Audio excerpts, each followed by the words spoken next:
andito na nga po kami sa saan ba to? Diba? Limot ko pa. Tapos ese yung libre? Libre ni nanay. Ito yung bridge dun sa video na ginawa ko. Ewan ko, basta nakapost yun. Ito yung to life. Kuwait City. At ayan, makikita nyo.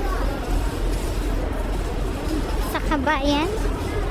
So, may mga kasama tayo. Ayan sila.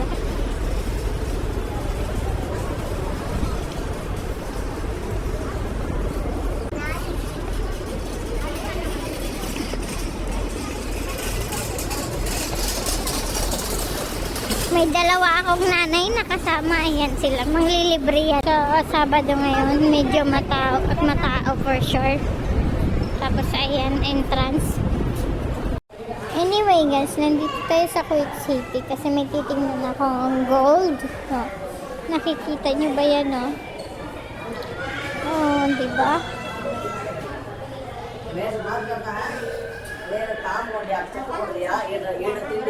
Tingnan nyo kung gaano kaganda yan, no? Lahat dito guys, gold. Kaya masisilaw yung mga mata nyo. Ayan.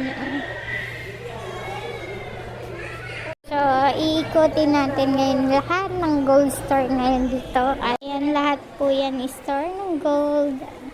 So, wala kami dito napili, kaya tatawid tayo sa kabila. Sa pagtag to, hinihingal na ako. Ayan.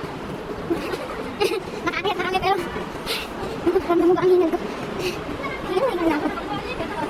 Tatawid tayo doon. Kasi mas marami pa ang gold doon.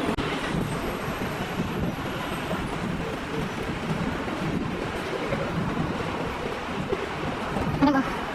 Diyan tayo sasakay pagka-uwi, yung mga bus na yan. Pero dahil ayaw ko dyan sumakay sa bus, tawid ka na, ito yung makikita mo dito. Ayan.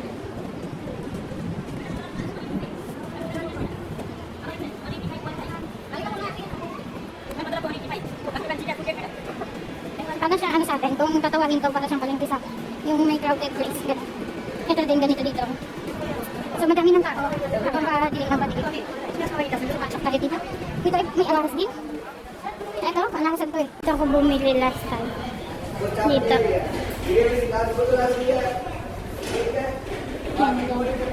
Ayan, pagkabi na kasi diba pumasok kami. Paliwanag dito. Sana all night! Night! Magpakita ka dito. Yan, nakita kami bus. May mga number up dito. Ang sasakin natin, number 16. So, ang mga dito, ayan, may parating.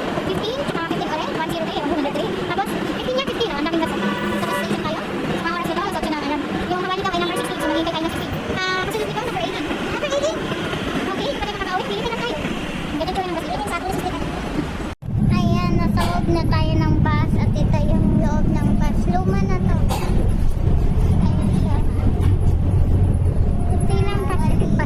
Kunti lang yung pasahero yung pasyente. Ayan, pauwi na tayo.